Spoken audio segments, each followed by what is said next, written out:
Capítulo 368 de Black Clover no ar, último capítulo lançado pela Shonen Jump. Subi um vídeo ontem falando sobre isso, tá aqui nos cards. E agora a gente só vai ter capítulo no próximo mês de dezembro, né? Daqui a 3 meses. Mas nesse daqui, finalmente, a Ishika encontrou o Yami, o Nachi encontrou o Morgan e mais uma vez o Asta salvou o Yuno. Só que o que mais me surpreendeu nessa história toda, gente, foi o Kaiser tá segurando sozinho um clone e dois anjos do Lúcio sem ter morrido até agora. Então vamos lá falar sobre tudo o que rolou e não se esqueçam dos Funko Pops e Action Figures da Atacado Collections. O link tá aqui na bio para vocês conferirem e a loja tem Funkos a partir de R$ 75, fica no Paraguai. Ela não entrega no Brasil, mas tem muita gente, mais de 1 milhão de brasileiros por ano atravessam a fronteira para poder fazer compras lá, então vale bastante a pena. Bom, o título desse capítulo é Apenas o Começo, só que apenas o começo do quê? Do caos, da vitória do Lúcio, da batalha final, da história dos Cavaleiros Mágicos. Eu sei que independente da resposta, a verdade é que esse é apenas o começo de uma batalha feroz que vai vir não só fisicamente, mas psicologicamente para muitos personagens aí, né? Ele começa mostrando que a luta do Yami contra o Morgan já estava rolando há algum tempo, e apesar do Yami estar ali com algumas escoriações no meio da cara, o resto do corpo dele tá super ok. Até porque com aquela quantidade de músculos dele, eu acho meio difícil ele tomar dano físico no corpício, né? Mas isso mostra pra gente que a batalha tá equilibrada, pelo menos por enquanto. Obviamente, a gente também percebe que o Yami tá na defensiva, ele tá com a lua negra ativada, e com ela ele é capaz de controlar a mana ao redor e absorver essa mana do adversário, a magia e tal, né? E isso é o que ele tá fazendo nesse momento para poder lidar com o Morgan, porque o Yami simplesmente tá sendo afetado psicologicamente com essa luta, apesar dele tentar demonstrar que não, mas a gente sabe que isso vai ferir, está ferindo ele emocionalmente. E é aí que a gente vê que o demônio do Lúcio, gente, fundiu o Morgan com o Lucifugos. E isso é tão sádico em tantos níveis que eu não consigo nem explicar. Imagina pro Morgan, que foi morto por causa desse demônio em específico, ter que ser submetido a isso. É uma loucura. É óbvio que agora ele não se importa com isso, mas quando ele for liberto ali, né, isso vai ser um peso gigante para ele. Outra, ele vai lutar contra o irmão que ele salvou desse demônio, usando os poderes desse mesmo demônio. E fora que o Nachi vai ter que lutar contra o irmão que tá fundido com o demônio que matou ele por causa da sua invocação. Como que alguém vai sair com sanidade disso tudo se não morrer? Não rola, não tem como. O Morgan manifesta ali a magia de escuridão dele, né? E aqui entra uma parada bem interessante. A gente descobre que dois atributos opostos podem coexistir sem um anular o outro. A luz é o oposto da escuridão. E isso, querendo ou não, dá mais embasamento para os touros negros que têm magia estarem utilizando a antimagia, né? Apesar de que nesse caso é um pouco mais complexo no caso dos touros negros, mas ainda assim significa o começo de um embasamento para a hora que isso for justificado. E também existe a possibilidade do Morgan só estar conseguindo usar os elementos opostos porque o Lucius pode ter aí a capacidade, né, de permitir isso. A gente vai ter que descobrir depois, se der tempo de explicar tudo, né, porque o mangá tá acabando. O problema aí é que o Morgan vai tentar distrair o Yami com a magia de luz para poder usar a escuridão nele, mas antes mesmo dele começar essa distração, ele já iniciou o ataque com a escuridão antes, e enquanto a névoa escura ali vai crescendo, ele faz os ataques de luz para que o Yami se foque neles e não tenha tempo nem consiga ver o que é que tá rolando ali com essa técnica. Ele sente o impacto da liberação da escuridão do Morgan, o corpo dele é jogado para trás, e apesar dele ter conseguido segurar os ataques de luz, o poder da escuridão do Morgan é tão maior que o dele que engole a escuridão dele, fazendo ali a defesa dele se abrir totalmente, deixando o caminho livre para realizar um ataque duplo, com as duas espadas, com os dois atributos contra o Yami, né, que recebeu esse ataque, gente, do pescoço até o saco. Se o Yami sobreviver para contar a história, talvez ele não possa ter filhos aí no futuro. Isso fica um questionamento. Mas o fato aqui é que, se a magia da escuridão tem essa capacidade de engolir alguém, por que o Yami nunca fez isso? Ele nunca chegou nesse nível, será? Porque ele poderia ter usado isso contra o Zenon para evitar ser derrotado e evitar ser levado, né? Mas mesmo assim ele não fez. Talvez porque ele não tenha chegado a um nível de refinamento tão alto da sua magia, ou talvez porque o uso dessa técnica dessa forma possa trazer alguma consequência para ele. Enquanto isso, o Yuno tá lá com os clones, né? E tão surpreendente quanto o Kaiser, o Neverland, que estava prestes a ser desfeito há vários capítulos atrás, né? Porque a energia do Yuno estava quase acabando, continua ativo. Mas que caralho de tanque reserva é esse que o Yuno tem, tá? Porque o meu carro, quando entra na reserva, eu não consigo andar 10 quilômetros que ele para no meio da rua, mas o Yuno tá aí, ó. Agora com a porra do Neverland ativo até agora, mas enfim. Ele tá tomando uma surra apesar de tudo, né? E isso faz o Marcos ficar desesperado, porque até então o Yuno era a única salvação da galera, do reino, né? Do mundo, porque para eles o Asta tá morto. E o mais forte é o menino mamado pela Mana, que eu sou fã, inclusive, tá? Não sou hater. Mas na página seguinte tem um detalhe que eu achei bastante interessante. Se você der um zoom bem grande no quadro da esquerda, ali da parte de baixo, você vai ver que o Ryu tá com o Valhalla ativado. Você vai ver lá os bichos lá do Valhalla, tal, lá junto ali da galera. E isso aí significa que a galera já estava recebendo menos dano por causa do Neverland, né? Que aumenta o poder de um lado e diminui do outro. E eles também estão sendo ali beneficiados com os danos contidos pela magia do Ryu. Quem não se lembra, o Valhalla impede que a galera tome os danos quando recebem os golpes. E aí, quando a magia é desfeita, esses danos passam pro Ryu, né? Que é o único motivo, o único pro Kaiser não ter morrido até agora. Ele tá com 2 anjos, um clone em cima dele e tá melhor do que muita gente nessa batalha. O que não faria sentido nenhum se não fosse o Valhalla ali. Porque vamos combinar que o Kaiser é fraco, gente. Eu não sei nem por que ele é capitão, porque ele não nasceu pra isso. Mas o fato é que a galera ali, né, a maioria deles estão tudo caído, o clone decidiu finalizar tudo, e aí eles chegam, os touros negros chegam para poder salvar o dia através das sombras do Nath ali, que teletransportou não só eles, mas a base deles junto. Base essa que tá com a antimagia fluindo de dentro, né, de cada um dos cômodos através da magia, né, ou da maldição do Henry. E eu não curto muito o Megazord, eu acho ele uma merda, para falar a verdade, já falei isso aqui várias vezes, mas nessa circunstância eu até achei que ele vai ser útil na batalha. Um detalhe, eles chegaram com os grimórios abertos, mas as folhas deles estão em branco. Pode ser um erro na hora de desenhar ali, mas pode ser também porque realmente eles não utilizaram nenhuma magia com a antimagia ainda, e por isso não tem nada escrito. A gente vai ter que esperar para ver. Eu acredito que seja mais um erro, porque tem uma hora que aparece lá o Yami tomando o golpe, com o grimório dele aberto, e ele também tá sem nada escrito, então provavelmente foi um erro, tá?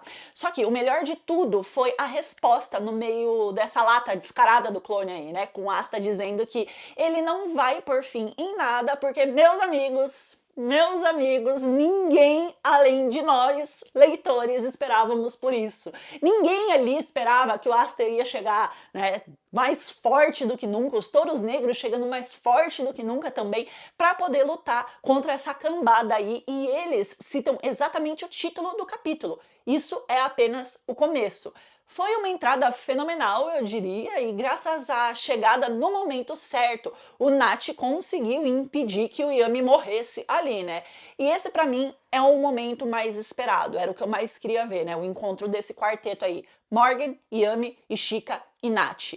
Vocês têm noção de que esse momento se tornou real? Morgan e Nath juntos de novo, apesar de agora serem como inimigos, e Ishika e Yami irmãos juntos mais uma vez. Essa vai ser uma batalha muito pesada pra mim, né, sentimentalmente falando, não sei pra vocês. Eu não acho que vai ter um final tão belo, acho que vai ser algo mais trágico. Só que a gente tem umas questões aqui. O fato da magia do Lucifugus ser a mesma do clã Yami deixa explícito que os Kidins lá, né, que eram os antepassados do clã, de alguma forma utilizavam a magia do Lucifugus em específico, porque foi falado que usava a magia dos demônios, né, que eles faziam os paranauê lá para poder utilizar esse poder. E a gente viu lá no arco de Ino que eles faziam essas paradas para poder ficarem mais fortes. E tem também aquele final do Yami com o portal atrás que dá a entender que é o Lucifugus, né? Então a gente consegue especular aqui que conforme as gerações foram vindo, elas foram nascendo com uma mudança genética que vinculou a propriedade mágica do Lucifugo aos genes deles e chegou a um ponto que eles nem precisavam fazer mais lá as maracutaias para poder usarem esse poder. Ele passou a ser naturalmente parte do clã Yami. Agora, com a confirmação de que o Lucifugus tem a magia da escuridão, o Yami fica ainda mais vinculado a ele, porque no seu DNA tem um pedaço do próprio Lucifugus. Esse resquício aí, né, do Lucifugus dentro do Yami pode ser capaz de servir de gatilho para o demônio conseguir reverter a purificação que ele sofreu, né, se transferindo para o corpo do Yami, ou a magia de escuridão do Yami ressoe ali com a alma do Lucifugus dentro do Morgan e acabe puxando o demônio para dentro do Yami, lembrando do coração demoníaco dele, né, que se transformou para isso depois lá do advento da Clifote. Na pior das hipóteses, a Ishika pode ter trazido uma das pílulas demoníacas para o Yami, ele vai tomar e com toda a modificação que ele já passou corporal, principalmente ali do coração dele, né, tendo lá o coração demoníaco, agora ele tem essa parte Lucifugus dele amplificada e a um ponto em que ele consiga derrotar o Morgan. Matar. E nessa entrada triunfal dos Touros Negros, a gente também tem o Asta chegando para salvar a vida do Yuno mais uma vez, né? Já que ele ia receber o ataque de 2 clones ao mesmo tempo. E o Asta enterra a espada no pulso de um dos clones. Só que a antimagia não fez efeito nenhum contra esse ser aí, né? O máximo que aconteceu foi um corte bem profundo, só que nada além disso. Ou seja, de fato, esses clones são de carne e osso. Eles não são só feitos de magia, né? Como o caso de clones aí na maioria dos shonens que a gente tem. O Lucius usou a magia dos irmãos dele para criar corpos de verdade e provavelmente com a sua magia da alma ele pode ter dividido, né, a sua própria alma ali e a magia também, obviamente, em vários pedaços e colocou dentro de cada um desses clones, e eu acho que essa seria uma explicação mais óbvia, além de que essa espada aí do Asta, né, que era do Yami, é qualidade tramontina, corte rápido e preciso. Mas se essa teoria estiver certa, isso pode ser um ponto de virada para justificar o porquê o Lucius não tá com tanto poder, né, porque ele teve que dividir o poder dele com os outros clones. Aí rola um momento fofo, rivais se salvando e se incentivando, né, da forma mais sarcástica que eles sempre fazem entre si, mas pra mim isso daqui foi o ápice da rivalidade dos shonens, a melhor de todas, não tem o que ninguém discutir sobre isso.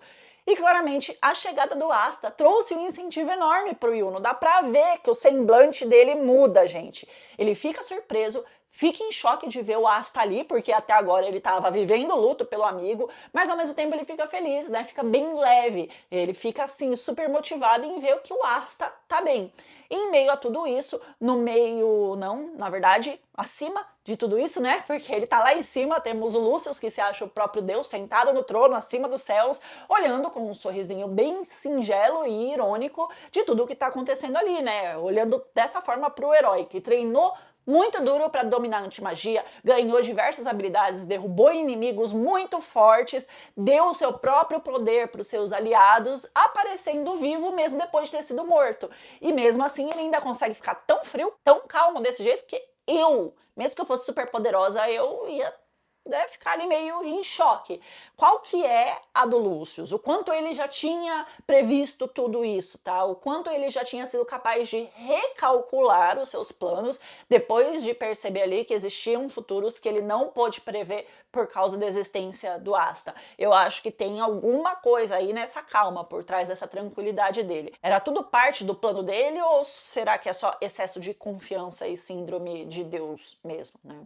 Eu sei que o mangá acaba com a frase clássica do Asta e do Yuno falando que vão ser rei mago de Clover, né? E agora só em dezembro pra gente saber como é que essa batalha vai ter continuidade. Vai ser uma espera muito longa, muito dolorosa, mas eu pretendo continuar trazendo coisas de Black Clover por aqui, tá? Pra poder ajudar mesmo a obra a não cair no esquecimento, continuar ajudando ela a ter um mínimo de visibilidade possível, né? Porque é um mangá que eu gosto muito, com personagens que eu amo demais, e infelizmente, sendo lançado a cada 3 meses, o hype da galera vai diminuir, e é o mínimo que eu posso fazer como consumidora para poder ajudar o Tabata nesse momento, por mais que ele não saiba e nunca vai saber que eu existo. Mas mesmo assim eu quero fazer tudo isso para continuar mantendo o Black Clover vivo. Bom, gente, é aqui que eu me despeço das análises semanais de Black Clover. Eu tô sentindo um vazio genuíno dentro de mim, porque já deve fazer uns 2 anos que toda semana eu trago o review do mangá, tá aqui pra vocês. Black Clover foi a obra que projetou os meus vídeos no YouTube, que fez com que o meu canal crescesse e principalmente foi a obra que me ensinou a fazer reviews de histórias.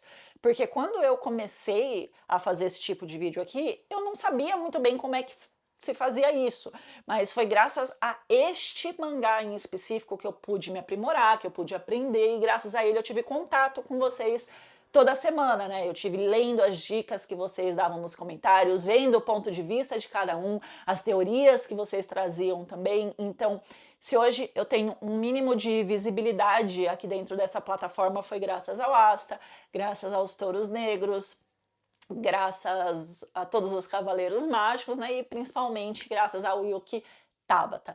O meu muito obrigado por vocês todos terem estado aqui comigo semanalmente. Isso não é um adeus, tá? Não se preocupem, é um até logo para os reviews de Black Clover. Lembrando que eu vou me readaptar e trazer outras coisas por aqui, tá bom? Não é o fim do canal. Já tinha gente me perguntando antes sobre e a hora que Black Clover acabar, como você vai fazer? Não se preocupem, eu vou continuar trazendo vídeo por aqui, só vou pedir aí a ajuda de vocês para engajar os outros conteúdos, tá bom? Um ótimo fim de domingo, amanhã tem um vídeo sobre rumores do anime de Black Clover, então não percam. Beijos. Tchau.